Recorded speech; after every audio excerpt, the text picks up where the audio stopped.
በስሜ ትለምናላችሁ እኔ አደርገዋለሁ ነው ያለው። ኃጢአታችንን ብንናዘዝ ኃጢአታችንን ይቅር ሊለን ከአመጻችን ሁሉ ሊያነጻ የታመነና ጻድቅ ነው ይለናል። ይቅር ይለናል። ካሁን በኋላ እንደዚህ አናውቀው። እንዴት ሲራባ አናውቀው። እንዴት ሲጠማ አናውቀው። እንዴት ሲጸልይ አናውቀው። እንዴት ሲያማልድ አናውቀውም። አሁን በሰማያት ክርስቶስን እንዴት እናየዋለን? የክብር ዘውድ ደፍቶ እናየዋለን። 1825 ጊዜ በላይ በአመት ወንጌል የሚነበብበት አለ። አልሰማ ብለን ነው እንጂ አልገባችሁ ብሎን ነው እንጂ 365 ቀን ሳይቋረጥ ወንጌል የተዘረጋባት ወንጌል የሆነች ቤተክርስቲያን እንደዚህ ቤተክርስቲያን አለች። በጣም የሚያሳፍር። ኢየሱስ ጌታ ነው። ለሷ ሰበር ዜናዋ ነው። መንጋ መስረቅ ነው ይሄ። የክርስቶስን መንጋ መስረቅ ነው። በክርስቶስ አንተ ስታንኮራፋ እዚህ የሚጮኸው አይደንቅህ? በረሃ የወደቀው አጠገብህ ያለው ኮሳሳ ያረከው ምስኪን ያረከው እየኖረው ነው እሱ የጮኸው እየኖረው። ወንጌል ማለት እኮ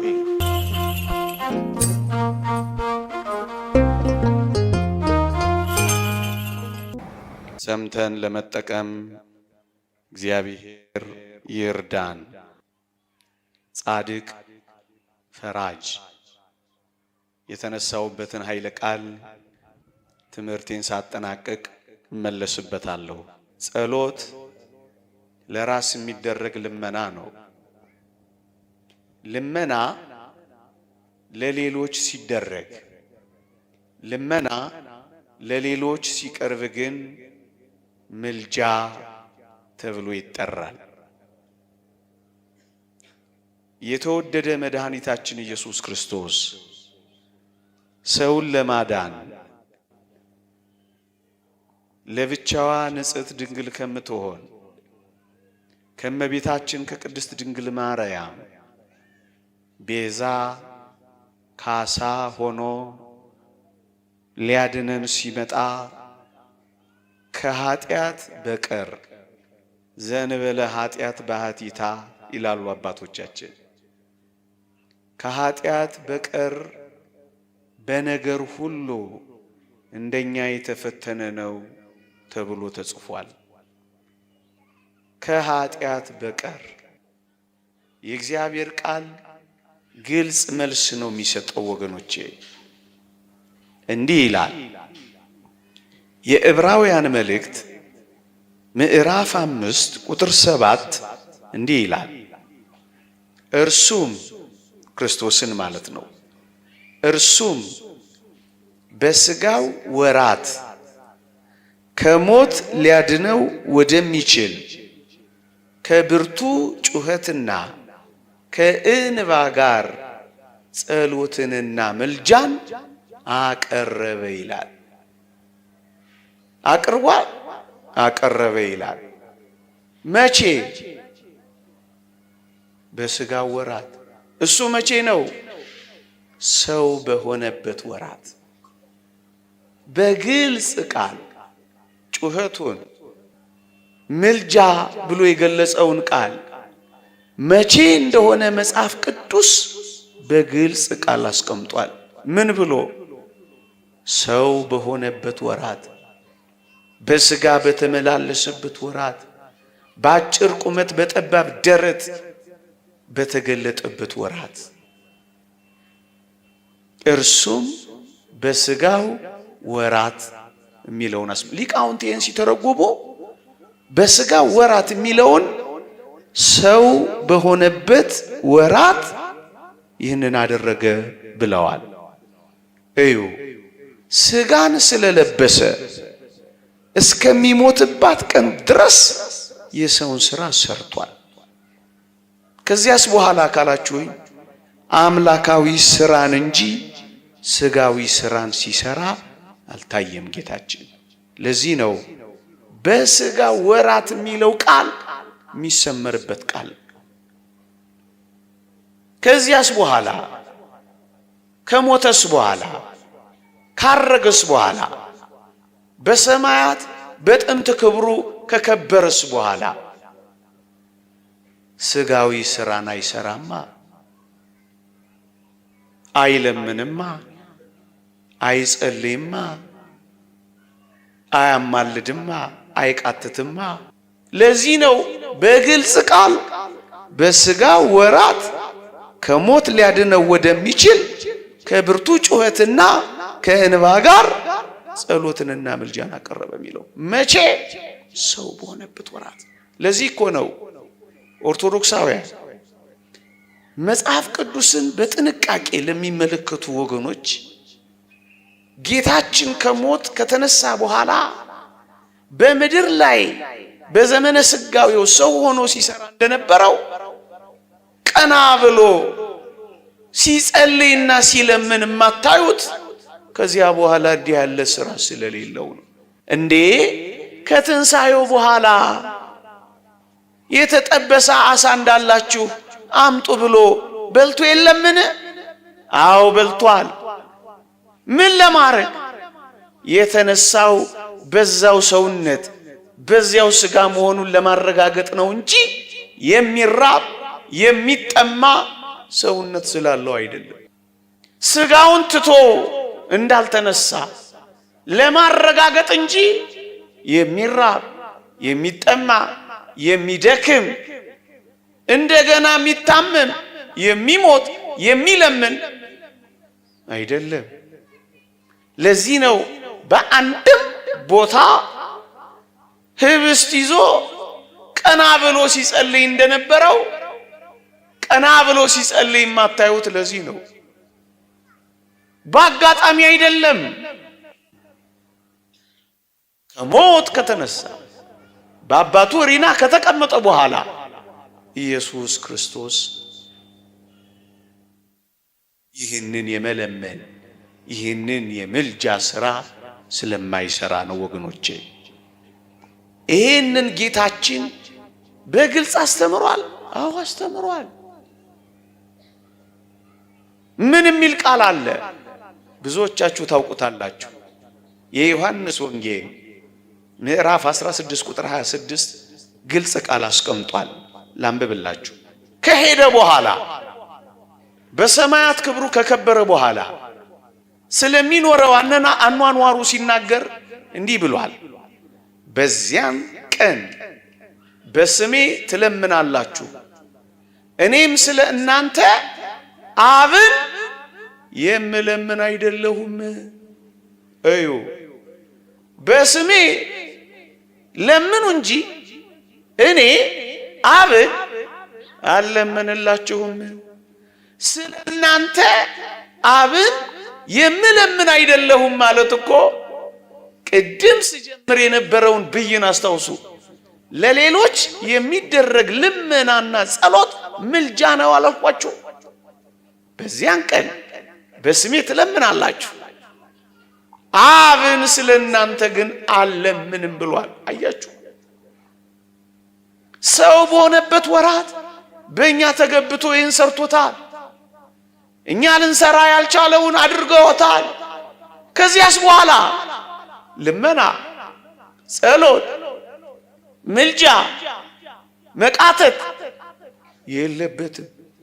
ለዚህ እኮ ነው ኦርቶዶክሳዊት ቤተክርስቲያን ድል ከነሳ በግርማው ቀኝ ከተቀመጠ በኋላ እንዲህ ባለ ሥራ ስለማይኖር ነው ኢየሱስ ክርስቶስን አማላጅም አትለው። እዩ በግልጽ ቃል በስሜ ትለምናላችሁ እኔ አደርገዋለሁ ነው ያለው። የዮሐንስ ወንጌል ምዕራፍ 14ን ተመልከቱት። አስደራጊ አይደለም፣ አድራጊ ነው። ምክንያቱም የባህሪ አምላክ ነው። ምክንያቱም ባለመንግስት ነው። ምክንያቱም ገዢና ፈጣሪ ነው። እኔ አደርገዋለሁ። አማላጆች እኮ የሚባሉ በራሳቸው ማድረግ የማይችሉት ለምነው አስፈቅደው የሚያስደርጉ እኮ ናቸው። ኢየሱስ ክርስቶስስ እኔ አደርገዋለሁ ነው ያለው። አያችሁ፣ በዚያን ቀን በስሜ ትለምናላችሁ እኔም አብን እንድለምን የምላችሁ አይደለሁም። ስለሌሎች የሚቀርብ ልመና ምልጃ ስለሆነ አላማልድም ነው እኮ። ይሄንን ማር ዮሐንስ የተባለ አንድ ሊቅ እንዲህ አድርጎ ተርጉሞታል። ልብ ብላችሁ ስሙኝ። ይህንን የዮሐንስ ወንጌል ምዕራፍ 16 ቁጥር 26 ሲተረጉም ምን አለ? መንፈስ ቅዱስ ከወረደላችሁ በኋላ በአካል የምታዩትና የሚያያችሁ አስታራቂ ኢየሱስ ክርስቶስ ዳግመኛ ያስታርቀናል እንዳይመስላችሁ። አስፈልጋችሁም ወገኖቼ፣ እዚህ ጋር አንድ ነጥብ ልጠይቃችሁ። ከቀደመው በደል ከአዳም ኃጢአት እስከ ክርስቶስ ሞት ድረስ የነበረውን ምልአተ ኃጢአት ታርቀናል አልታረቅንም? ታርቀናል አልታረቅንም? ታርቀናል። ታርቀናል እኮ ወገኖቼ። አሁን ዕፀ በለስን ማዕከል ባደረገው ጉዳይ አንጠየቅም። ውረድ፣ ተወለድ፣ ሙት፣ ተሰቀል ብሎ የባህሪ አባቱ አንድ ልጁን በመስጠቱ የተወደደ ልጁ ስጋውን በመቁረሱ ደሙን በማፍሰሱ ራሱን በመስጠቱ የጠቡ ግድግዳ አንድ ጊዜ ፈርሷል። ጩኸታችን የማይሰማ የነበረው አባ አባት ብለን መሰማት አግኝተናል። አያችሁ፣ ታርቀናል። አንዳንዶች ኢየሱስ አሁንም በሰማይ ያስታርቀናል ይላሉ። አንድ ቁም ነገር እንነግራችሁ ልብ ካሉ፣ እኛስ ታርቀናል እንጂ ገና ያልታረቅነው በደልና ኃጢአት እንዳለ ሁሉ ኢየሱስ ገና በሰማይ ያስታርቀናል ስንል አንኖርም። ምክንያቱም ታርቀናል። ኦርቶዶክሳውያን ክርስቶስ የጀመረው ያልጨረሰው፣ ክርስቶስ የሞከረው ያላጠናቀቀው ምንም አይነት እርቅ የለም። ጀመረ፣ መስቀል ላይ ጨረሰ። ይሄን በእግዚአብሔር ቃል ልታስረዳን ትችላለህ? አዎ። ምን የሚል ቃል አለ? በልጁ ሞት ታረቅን የሚል ቃል አለ።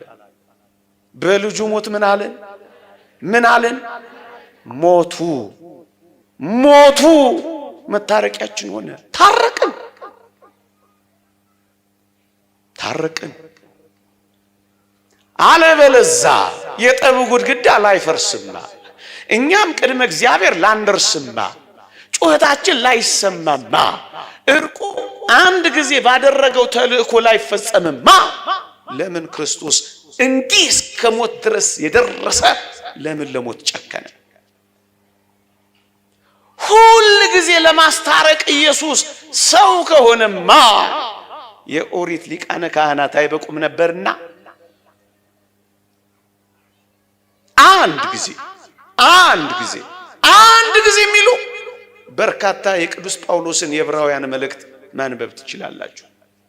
አንድ ጊዜ ሰው እንደሆነ አንድ ጊዜ ያገለገለ፣ አንድ ጊዜ እንዳገለገለ አንድ ጊዜ ታረቀ። በልጁ ሞት ቤዛነት ካሳ አንድ ጊዜ ሲያስታርቀን ለመኖር አይደለም ወደ ሰማይ የሄደው። በኋላ መለስበታል። ታርቀናል። ይሄንን በጣም ማረጋገጥ የምትፈልጉ ሰዎች የሮሜ መልእክት ምዕራፍ 5 ከቁጥር 10 እስከ 11 ብገብታችሁ እንዲህ ይላል። በተለይ ቁጥር 11 መታረቁን ባገኘንበት በጌታችን በኢየሱስ ክርስቶስ ይላል። መታረቁን ምን ባልንበት? ባገኘንበት። መታረቁን እኮ ስላገኘን እኮ ነው እዚህ የተሰበሰብነው። እርቁ ተገኝቷል። የጠቡ ግድግዳ ፈርሷል። እኛና እግዚአብሔር መተያየት ጀምረናል።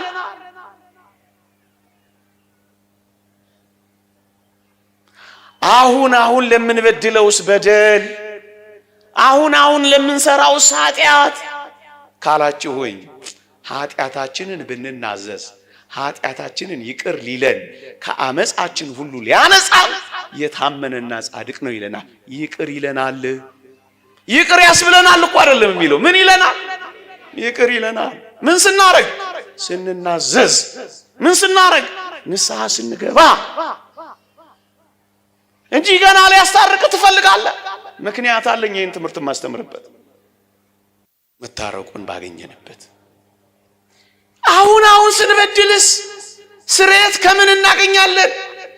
የኢየሱስ ክርስቶስ ደም ከኃጢአት ያነጻናል። እውነት አሰብ። ይሄው ደሙ፣ ይሄው መስዋዕቱ፣ ይሄው የንስሐው መንገድ የካህናቱ። ይህ እግዚአብሔር ቃል በግልጽ ነው የሚናገረው። ደስ ያለው ማንም ቢኖር እሱ ያመስግን። የታመመ ማንም ቢኖር የቤተ ክርስቲያንን ቀሳውስት ይጥራ፣ በጌታም ስም ይጸልዩለት፣ ዘይትም ይቀቡት። የእምነት ጸሎት ታላቅ ነገርን ታደርጋለችና ደውዩም ይድናል ካለ በኋላ ኃጢአትም ሰርቶ ከሆነ ይሰራይለታል። በማ የቤተ ክርስቲያንን ቀሳውስት ይጥራ። አሁን ብትበድልስ ቀሳውስት፣ አሁን ብትበድልስ ንስሐ፣ አሁን ብትበድልስ መስዋዕቱ እንጂ ኢየሱስ ክርስቶስስ አሁን ሲያስታርቅ ለመኖር ወደ ሰማይ ይሄድ አይደለም። ለዚህ ነው ሌላ አስታራቂ ያስፈልጋችሁም የሚለው ሊቁ ማር ዮሐንስ። መንፈስ ቅዱስ ከወረደላቸው በኋላ ግን አምላክነቱን ይረዳሉ። ስለዚህ አብን እንደማይለምን ይነግራቸዋል።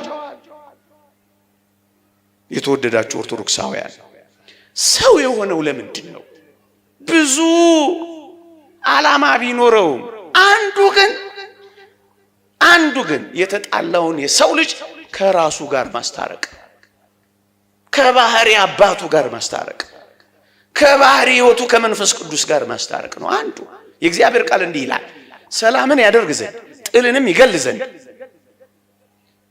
አንድን አዲስን ሰው በራሱ ይፈጥር ዘንድ ሁለታቸውን በአንድ አካል ያስታርቅ ዘንድ መጥቷል ይላል። በቃ ኢየሱስ ምን አረገው? በአንድ ጊዜ ባደረገው ተልእኮ ፈጸመው። የእግዚአብሔር ቃል እንዲህ ይላል፣ ምእመናን እግዚአብሔር በክርስቶስ ሆኖ ዓለሙን ከራሱ ጋር ያስታርቅ ነበርና ይላል። እያስታረቀ ነው የሚል እንዳይመስልህ፣ ነበርና በምን እስከ መስቀል ላይ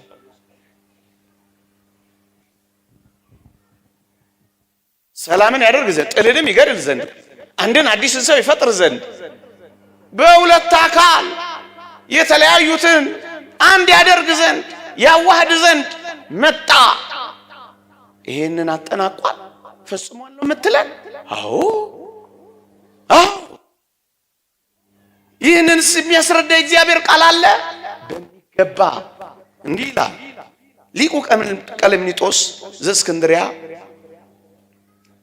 የዮሐንስ ወንጌል ምዕራፍ 17ን በተረጎመበት መልእክቱ ሊቀ ካህናት እንደመሆኑ የጸለያት ጸሎት ባላት በዚህ በዮሐንስ ወንጌል ምዕራፍ 17 ቁጥር 3 ላይ እንዲህ የሚል ቃል ታገኛላችሁ። ዮሐንስ ወንጌል ምዕራፍ 17 ከቁጥር 3 እስከ 5 ስሙኝ በሞቴ እኔ ላደርገው የሰጠኸኝን ሥራ ፈጽሜ በምድር አከበርኩህ ይላል። ላደርገው የሰጠኸኝን ሥራ ምን? ሰላምን ማድረግ ምን? የጥልን ግድግዳ ማፍረስ ምን? አንድን አዲስን ሰው በመስቀል ላይ መፍጠር ምን? የተራራቁትን ማስታረቅ። የሰጠኸኝን ሥራ ፈጽሜ በምድር ላይ ገለጥኩ ካለው ፈጽሞታል። በአንድ ሞቱ፣ በአንድ ጥልቅ አገልግሎቱ ይህንን ፈጽሞታል። የሰጠኝን ሥራ ፈጽሜ ይላል።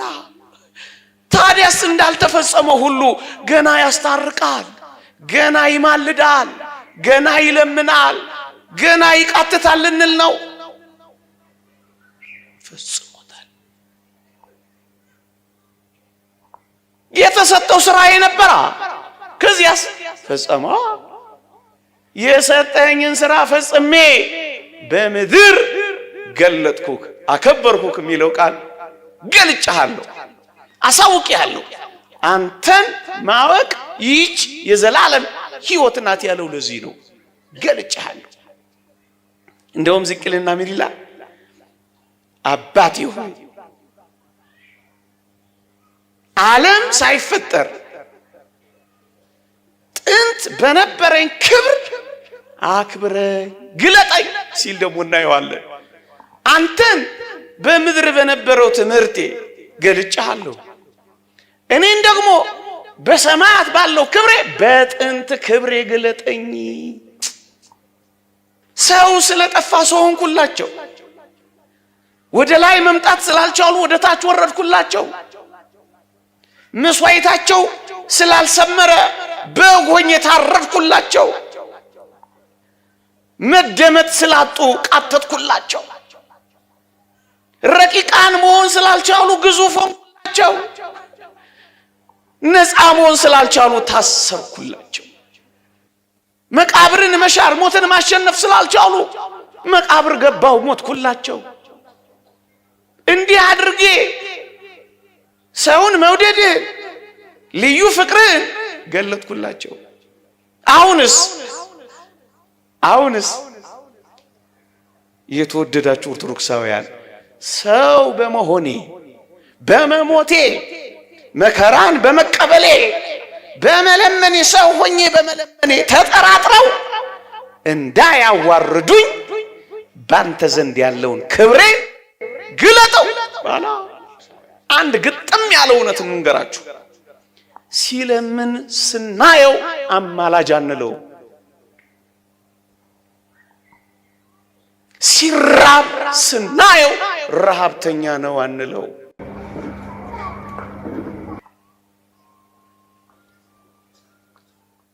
አንጠራጠረው። ስለኛ የሆነው እንደሆነ እናውቃለን። ዘበንቲያነ ይላሉ ሊቃውንት። ስለኛ ነው የሆነው። ስለኛ ሲሞት ሲያዩት ፍጡር ያደረጉት አሉ የሉ? አሉ። እንዴት የሞተ ታመልካላችሁ የሚሉን አሉ። አልገባቸው። እኛ ሲሞት ስናየው ፍጡር አላደረግነው። መከራ ሲቀበል ስናየው ከመላእክት አላሳነስነው። የእግዚአብሔር ቃል እንዲህ ይላል፣ ከመላእክት በጥቂት አንሶ የነበረውን ይህን ኢየሱስን ከሞት መከራ የተነሳ የክብርና የምስጋና ዘውድ ተጭኖ እናየዋለን ይላል። ከሞት መከራ የተነሳ የተዋረደ ነው አንለው። ሲለምን ስናየው አማላጅ አናደርገው። ምክንያቱም ዓለም ሳይፈጠር በነበረው ክብሬ ግለጠኝ ብሏል።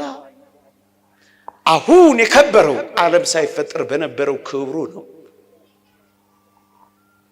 ያኛውማ ስለኛ የተደረገ ነው።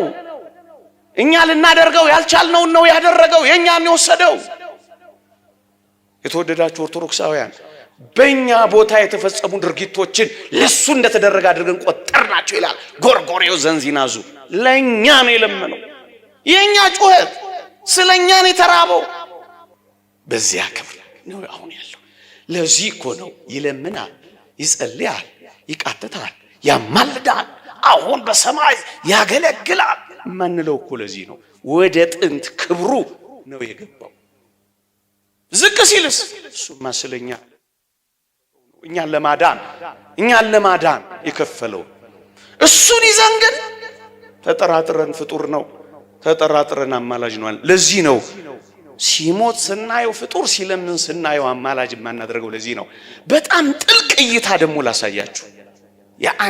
የአንድ ሰው ጥልቅ እይታ ማን ይመስላችኋል? በቀኝ የተሰቀለው ወንበዴ ነው። አታስታውሱ? አባቴ ሆይ ይህን ኃጢአት አትቁጠርባቸው ሲል ሲሰማ ምን እንዳለ ታውቃላችሁ? በል ጌታ ሆይ ለእኔም በነካ እጅህ ለምንልኝ ያለው መሰላችሁ? አላለው። ጥልቁን እይታ ተመልከቱት። እውነተኛ አማኝ እንደዚህ ነው የሚያየው። ይቅርታን ሲለምንላቸው ስላየ አማላጅ ያደረገው እንዳይመስላችሁ እና ምን አለ? ጌታ ሆይ በመንግስት በመጣ ጊዜ ምን በለኝ አሳስብልኝ አይደለም ያለው፣ ምን በለኝ አስበኝ። እንደዚህ ነው እኮ ምናምነው አማኞች፣ እንደዚህ ነው ሲለምን ስላየው። እንደውም አንድ ሊቅ ምን ይላል? ኢየሱስ ክርስቶስ በሐሙስ ምሽት የሐዋርያቱን እግር ሲያጥብ ስላየው ነው እንዴ ይሁዳ ባሪያ አድርጎ ይሸጠው ይላል። የባሮችን ስራ ነው ክርስቶስ ሐሙስ ዕለት የሰራው። እግር ማጠብ የባሮች ስራ ነበር በአይሁድ ዘንድ። እንዴ እግር ሲያጥብ ሲያየው እንደ ባሪያ 30 ብር ሸጠው ይላል። አያችሁ፣ ሲያጥብ ስናየው ባሪያ አናረገውም፣ ጌታ ነው። ከዚያ ቅዱስ እስጢፋኖስ ምን ብሎ እንደለመነ ምን ብሎ እንደጸለየ ላሰማችሁንማ በሞቴ እንዲህ ይላል። እስጢፋኖስም